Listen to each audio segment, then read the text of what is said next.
హైదరాబాద్ మాదాపూర్లోని national academy of construction ను Vijayawada MP Kesineni Sivanath సందర్శించారు. ఎన్ఏసీ పనితీరును పరిశీలించిన ఎంపీ అక్కడ నిర్వహిస్తున్న స్కిల్ డెవలప్మెంట్ శిక్షణ కార్యక్రమాలను అడిగి తెలుసుకున్నారు. అమరావతి నిర్మాణానికి ఎంతో మంది సివిల్ ఇంజనీర్లు, సివిల్ వర్కర్స్, ఎలక్ట్రీషియన్స్, ప్లంబర్స్ కావాలని, నాక్ లో శిక్షణ పొంది నైపుణ్యం సంపాదించిన వర్కర్స్ అంటే అద్భుతమైన రాజధాని తయారవుతుందని ఆశాభావం వ్యక్తం చేశారు. అమరావతిలో నాక్ ఏర్పాటు గురించి సీఎం చంద్రబాబు ఆహ్వానిస్తున్నట్లు అధికారులకు వివరించారు.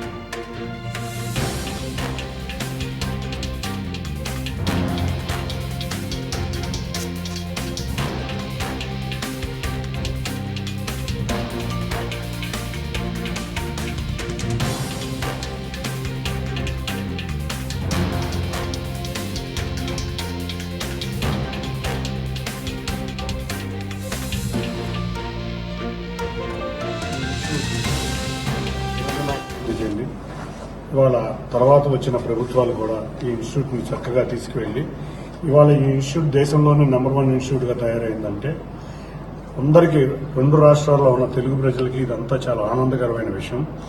ఎందుకంటే 2014 వరకు 3 లక్షల మందికి సివిల్ ఇంజనీరింగ్ చేసిన వాళ్ళు కానీ లేకపోతే అన్స్కిల్ లేబర్ కానీ స్కిల్ లేబర్గా ట్రైనింగ్ ఇచ్చి 2014 నుంచి రాష్ట్రం విడిపోయినాక కూడా దేశం మొత్తం మీద విదేశాల నుంచి కూడా ఇక్కడికి వచ్చే విధంగా ఇన్స్టిట్యూట్ డెవలప్ అయ్యి దాదాపు 2 లక్షల మందికి రాష్ట్రం విడిపోయిన కానీ 2 లక్షల మందికి ట్రైనింగ్ ఇవ్వడం, ఇటువంటి గొప్ప స్కిల్ డెవలప్మెంటే కాకుండా పీజీ డిప్లొమా కోర్సులు కాకుండా ఇంజనీర్లకే అన్స్కిల్ లేబరే కాకుండా కళాశాలల నుంచి వచ్చే ఇంజనీర్లకు కూడా ట్రైనింగ్ ఇస్తా సరికొత్తగా ఈ మధ్యనే తెలంగాణ రాష్ట్ర ప్రభుత్వం ఆధ్వర్యంలో ఫిలిం ఇండస్ట్రీకి కూడా ఒక స్కిల్ డెవలప్మెంట్ సెంటర్ పెట్టి ఎంతో మంది సినీ కార్మికులు అన్స్కిల్ లేబర్ గా చాలా మంది ఉన్నారు, వాళ్ళకు కూడా స్కిల్ గా తయారు చేస్తున్న ఇటువంటి ఇన్స్టిట్యూట్ రెండు తెలుగు రాష్ట్రాలకే కాదు దేశం మొత్తానికి కూడా ఒక అదృష్టంగా భావించాలి.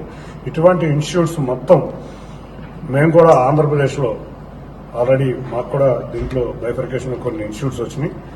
అమరావతిలో ఇటువంటి ఇన్స్టిట్యూట్ రావాలని గౌరవ ముఖ్యమంత్రి చంద్రబాబు నాయుడు గారిని కోరటానికి ముందుగా మేము ఆల్రెడీ ఆయన మధ్యలో ఉంది, ఆల్రెడీ అమరావతిలో కొన్ని ప్రాసెస్ స్టార్ట్ చేయండి, కానీ ఎట్లా పనిచేస్తుంది అనేది మేము కూడా పరిశీలించడానికి నేను మా రఘు అంతేకాకుండా మాకు ఆంధ్రప్రదేశ్లో ఎన్ఏసీకి సంబంధించిన అధికారులు అందరూ కూడా వచ్చి చూడటం జరిగింది. నిజంగా అద్భుతం, థ్యాంక్ యూ. ఇటువంటి మాకు ఇచ్చిన ప్రజెంటేషన్ చూస్తేనే చాలా బాగుంది. మేము మా దగ్గర బోల్డంతమంది నిరుద్యోగులు ఎక్కువ మంది ఉన్నారు, వాళ్ళందరినీ ఇటువంటి చిన్న చిన్న పోస్టులు అంటే రేపు రాబోయే కాలంలో అమరావతికి ఎంతో మంది ఇంజనీర్లు కావాలి, ఎంతో మంది సివిల్ వర్కర్స్ కావాలి, అంటే మ్యాషన్స్ కానీ ఎలక్ట్రీషియన్స్ కానీ ఇటువంటి ప్లంబర్స్ కానీ ఇటువంటి వర్కర్స్ ఎంతో మంది స్కిల్ వాళ్ళు కావాలి.